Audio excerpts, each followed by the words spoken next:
Hello, brothers and sisters. Welcome to Readings with Regina. And I would like to always thank my many subscribers. I mean, you really make my heart feel so good. Now, I want to say this to you or remind you of this as well. This is now summertime, and many of your children are not in any kind of a school or any kind of a program. And this would be one of the best times to get them to watch Readings with Regina. You decide on the episodes. I have plenty of episodes by this time period. But more than likely, I really want you to go over some of my work, some of my readings, and have your children. I don't even read beyond a half hour. Have them watch this video. Watch the videos of your choice. Test them on these videos. And let me tell you why. One of my subscribers, Hannah, many of you who are subscribers, you know her comments because she always makes wonderful comments. Anyway, from the last stream on Tuesday, this is Thursday, she directed me to Reba McEntire's song called Fancy, because the girls in Clotel are called Fancy Girls.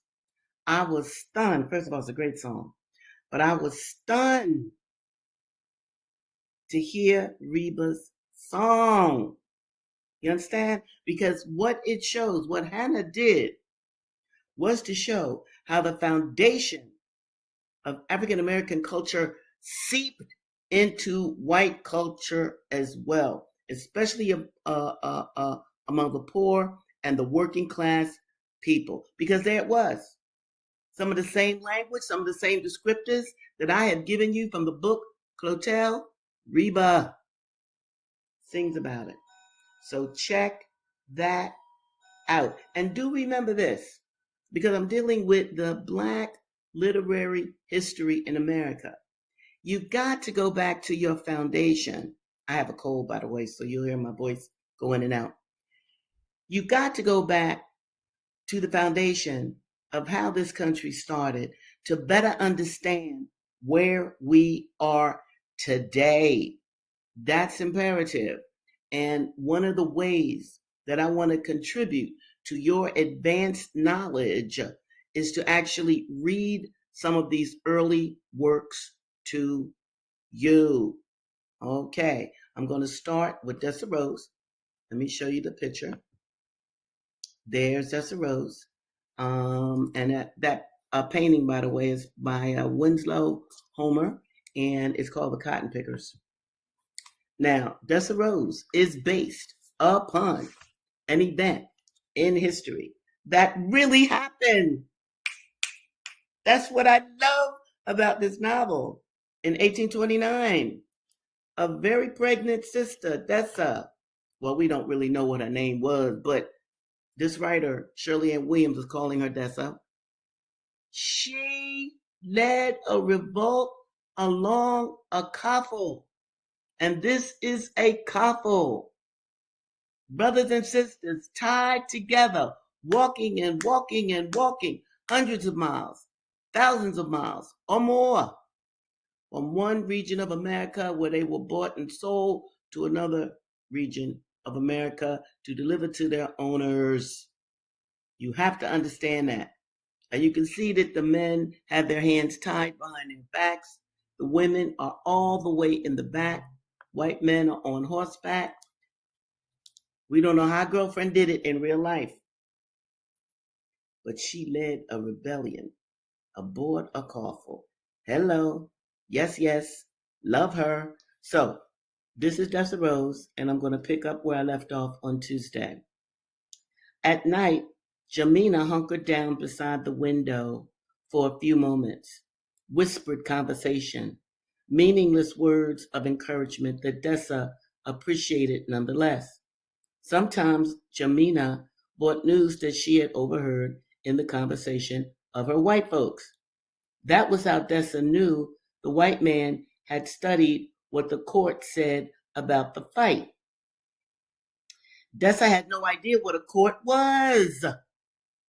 She had never been more than 5 miles from where she was born before being sold, nor seen more than 3 or 4 white people together, except at a distance. She had no words to describe much of what she had experienced, or what those experiences had forced her to see. She understood court as white folks for trying to figure out if everyone on the coffle had been caught. She wanted to know this herself, so she watched and she listened. The white man was little, hardly taller than herself, she thought, but he kept a careful distance between them, even outside, under the tree, sitting above and behind her, his chair tilted back on its hind legs, its back against the tree. He would lean forward long enough to wave her to a spot several feet from him, using the vinegar-soaked handkerchief she knew was meant to protect him from her scent. She no longer smelled. Jamina had brought her water to wash in, and it shamed and angered her that he still thought that she did. Always above her, behind her, if she turned her head, she heard tapping in the silence between his questions, his finger flicking proudly against the gold chain he wore at his waistcoat. She couldn't always follow the white man's questions. Often he seemed to put a lot of unnecessary words between his why and what he wanted to know. And just as she had puzzled out what that was, he would go on to the next question. Quote, "Who had the file?" He would ask, and how could she answer that? There had been no file. Nathan had knocked out the trader where he slept and taken the keys to the chains from the saddlebags the trader used as a pillow. So having no answer, she gave none, though she had listened carefully at first. Maybe this white man would tell her something she didn't know, but it was soon apparent to her that the white man did not expect her to answer.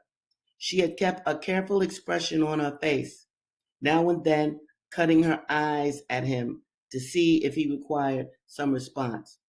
But despite her best efforts, her attention wandered. Once she had looked up and seen his face contorted with the violence of some unexpressed feeling. She had shrunk from him, her chains clanking about her, and he had hit her in the face. She had not taken the full force of the blow. She had been warned by that one startling glance. Her nose had bled some, and she now kept her face vacant, better to appear stupid than sassy. But her mind continued to roam. Had Master looked at Cain like this white man looked at her? Why? White folks didn't need a why. They was his voice, quiet and mocking, pulsing like a light through the darkness inside her. Cain! She didn't know she had spoken aloud until she became aware of a voice in the stillness and knew it in the next instant as her own. How hoarse and raspy it sounded. She had not spoken above a whisper, except in muttered response to some white man's questions in weeks. Caught in her own flow, she listened and continued, seeing as she spoke the power of Master as absolute and evil. Okay, I'm going to stop here with Dessa Rose for today. Wait until you see what happens with Dessa Rose. I'm definitely not going to tell you because it wouldn't be a surprise, but it's going to shock you. Okay, now I'm going to go to Incidents in the Life of a Slave Girl. Let me show you that. Incidents in the Life of a Slave Girl was written by Harriet Jacobs, but in the book, she calls herself Linda Brent. Okay? And I also want to show you a very good abolitionist. Her name is Lydia Mariah Childs. And you can look her up. I mean, this woman, she believed in the emancipation of Black people her entire life and worked towards it. She's the one that made sure that Linda Brent, that her book, let me show you it again, that Incidents in the Life of a Slave Girl, she's the reason that this book was even published. So I like to show her when I read Incidents in the Life of a Slave Girl. So here we go. With this book that was published around 1859, 1860. This chapter is called The New Master and Mistress. Dr. Flint, a physician in the neighborhood, had married the sister of my mistress, and I was now the property of their little daughter. It was not without murmuring that I prepared for my new home, and what added to my unhappiness was the fact that my brother William was purchased by the same family.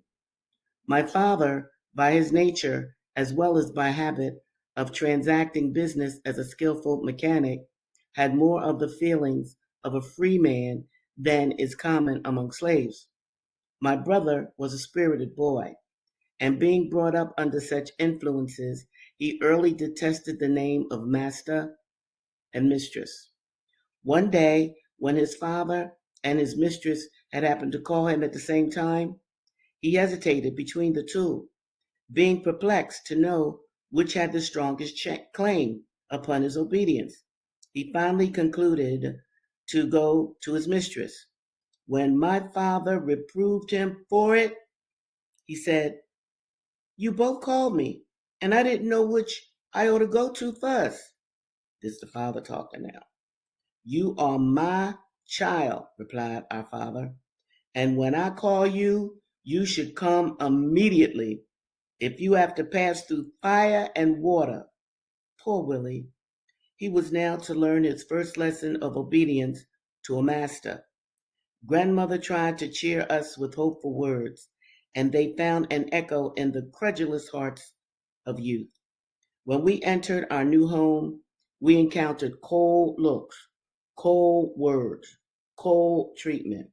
We were glad when the night came. On my narrow bed, I moaned and wept. I felt so desolate and alone. I had been there nearly a year when a dear little friend of mine was buried. I heard her mother sob as the clods fell on the coffin of her only child, and I turned away from the grave, feeling thankful that I still had something left to love. I met my grandmother, who said, "Come with me, Linda," and from her tone I knew that something sad had happened. She led me apart from the people and then said, "My child, your father is dead." Dead? How could I believe it? He had died so suddenly. I had not even heard that he was sick. I went home with my grandmother. My heart rebelled against God, who had taken from me my mother. Now my father, my mistress, and my friend. The good grandmother tried to comfort me. "Who knows the ways of God?" she said. "Perhaps they have been kindly taken from the evil days to come." Years afterwards, I often thought of this. She promised to be a mother to her grandchildren, so far as she might be permitted to do so. And strengthened by her love, I returned to my master's. I thought I should be allowed to go to my father's house the next morning, but I was ordered to go for flowers, that my mistress's house might be decorated for an evening party. I spent the day gathering flowers and weaving them into festoons, while the dead body of my father was lying within a mile of me. What cared my owners for that? He was merely a piece of property. Moreover, they thought he had spoiled his children by teaching them to feel like they were human beings. This was blasphemous doctrine for a slave to teach, presumptuous in him, and dangerous to the masters. The next day, I followed his remains to a humble grave beside that of my dear mother. There were those who knew my father's worth and respected his memory. My home now seemed more dreary than ever. The laugh of the little slave children sounded harsh and cruel. It was selfish to feel so about the joy of others. My brother moved about with a very grave face. I tried to comfort him by saying, "Take courage, Willie. Brighter days will come by and by." "You don't know anything about it, Linda," he replied. "We shall have to stay here all our days. We shall never be free." I argued that we were growing older and stronger, and that perhaps we might before long be allowed to hire out our own time, and then we could earn money to buy our freedom. William declared this was much easier to say than to do. Moreover, he did not intend to buy his freedom. We held daily controversies about this subject. Little attention was paid to the slaves' meals in Dr. Flint's house. If they could catch a bit of food while it was going, well and good. I gave myself no trouble on that score, for on my various errands I passed my grandmother's house, where there was always something to spare for me. I was frequently threatened with punishment if I stopped there, and my grandmother, to avoid detaining me, often stood at the gate with something for my breakfast or dinner. I was indebted to her for all my comforts, spiritual or temporal. It was her labor that supplied my scanty wardrobe. I have a vivid recollection of the linsey woolsey dress given me every winter by Mrs. Flint. How I hated it. It was one of the badges of slavery. While my grandmother was thus helping to support me from her hard savings, the $300 she had lent her mistress was never repaid. When her mistress died, her son-in-law, Dr. Flint, was appointed executor. When grandmother applied to him for payment, he said the estate was insolvent and the law prohibited payment. It did not, however, prohibit him from retaining the silver candelabra, which had been purchased with that money. I presume they will be handed down in the family from generation to generation. My grandmother's mistress had always promised her that at her death she should be free, and it was said that in her will she made good the promise. But when the estate was settled, Dr. Flint told the faithful old servant that, upon existing circumstances, it was necessary she should be sold. Another thing I want to emphasize here is this. Linda Brent, Harriet Jacobs, was given to a married sister of her mistresses, and she was the property of their little daughter. Now, I want you to imagine this because you see, I read about this when I researched Nat Turner. Nat Turner was given to a child. A white child owned Nat Turner. Imagine being enslaved and owned by a baby, owned by a child that you are supposed to take care of. I don't mean a child that you cradle in your arms. No. I'm talking about a kid that could just say to you, a 4-year-old. There you are, 20-something, and a 4-year-old can boss you around, can give you orders. Yes, these are the kind of horrific things that happened during the enslavement of Black people. Oh, music is here. Let me show. Greetings, sister. How you doing, music? Always glad you're here. Absolutely. So Linda Brent was given to a child. Okay? All right. Wait, let me see what this is. Sister Regina. Oh, hi, Richard. What you saying can be seen in the new show called Smoke. Oh, really? Where we see the Smollett girl play the role. Oh, okay. Well, I'm glad you're telling me this, Richard, because I watch very little TV, if any, because I know television isn't made to really make me a smart individual. So I'm glad you're telling me this, and I'm going to look into that Okay, because this is important. And by the way, all of you, when you see similarities of anything, just like Hannah did with the Reba song for the fancy girls that I'm about to read to you now, and what Richard just shared with me about a show called Smoke, which again I never heard of. That's great. This is what I want you all to be doing, is to, in fact, understand what your past was. Understand. Look, all of us born here in America, hey, we got the past of America in us. So you need to understand your past so that you could really relate to what's going on right now, and then hopefully create a better future. We've got to have a better future. I'm gonna stop talking in a minute because I'm feeling myself getting ready to go off, because I hate that we are living through a genocide. I pray for the Gazans every day. I do other things too besides pray. You ought to know that as well. I'm not playing. This is serious. How in the world can I talk about a Native American genocide, which absolutely happened? And now we're seeing a real live genocide where children are being blown up, kids are being shot down. And our President Trump said that Netanyahu is a war hero. So these are the times in which we're living. And we must be aware. Don't sleep through these times. This is 2025. We're making history right now. You just make a decision. What are you doing in history? What are you doing in the present time that's going to make this world a better place? Okay?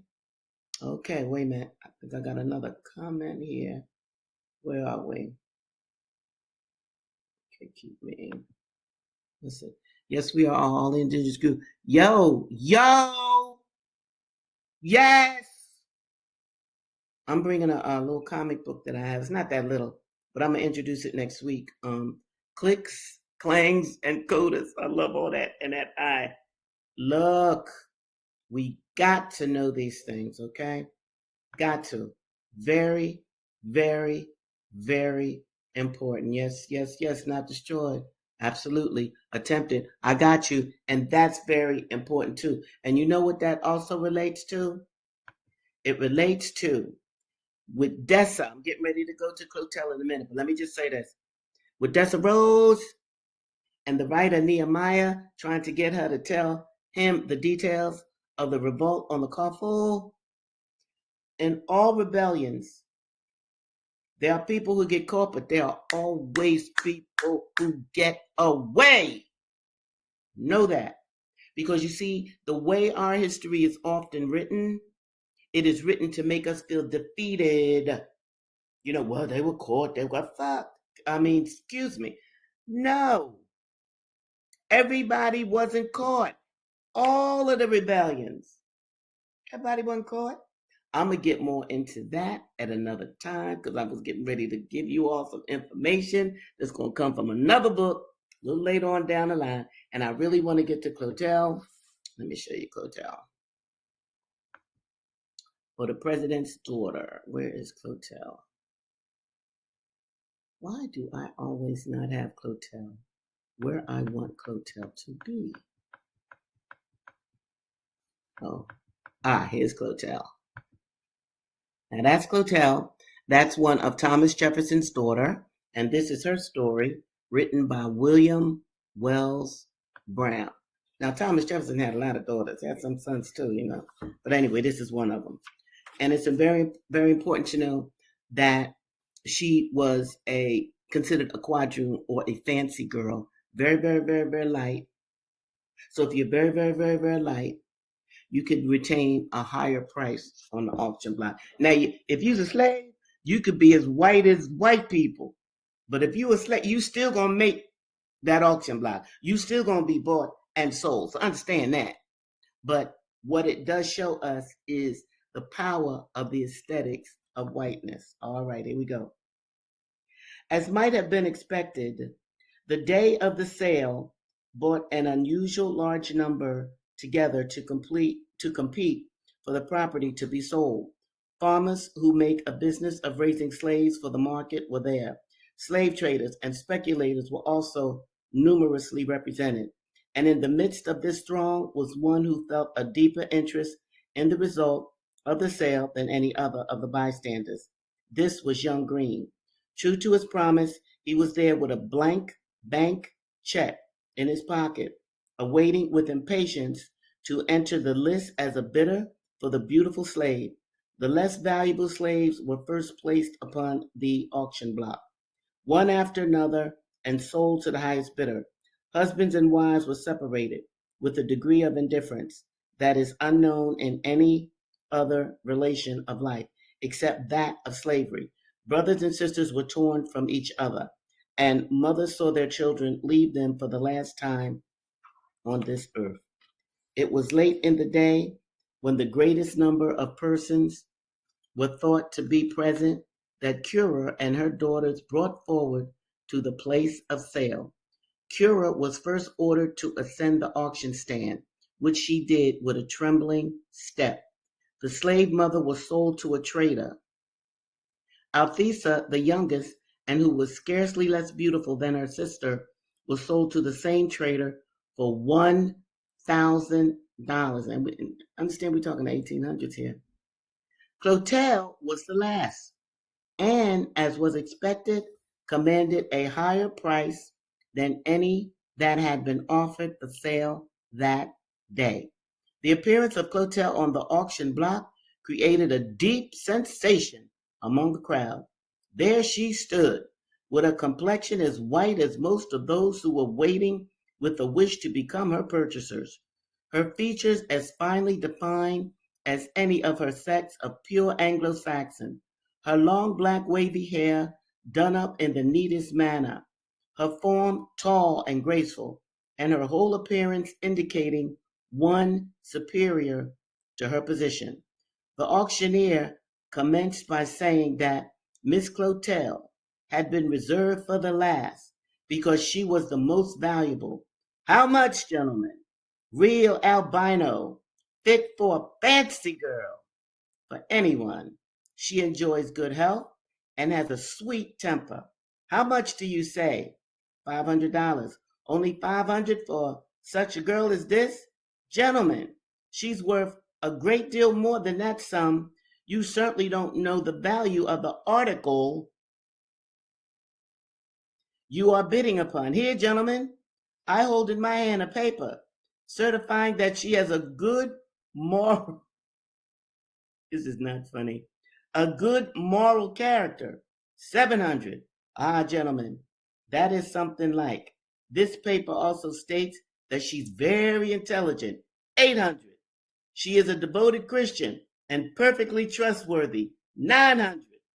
950. 10. 11. 1200. Here the sale came to a dead stand. The auctioneer stopped, looked around, and began in a rough manner to relate some anecdotes relative to the sale of slaves, which he said had come under his own observation. At this juncture, the scene was indeed strange.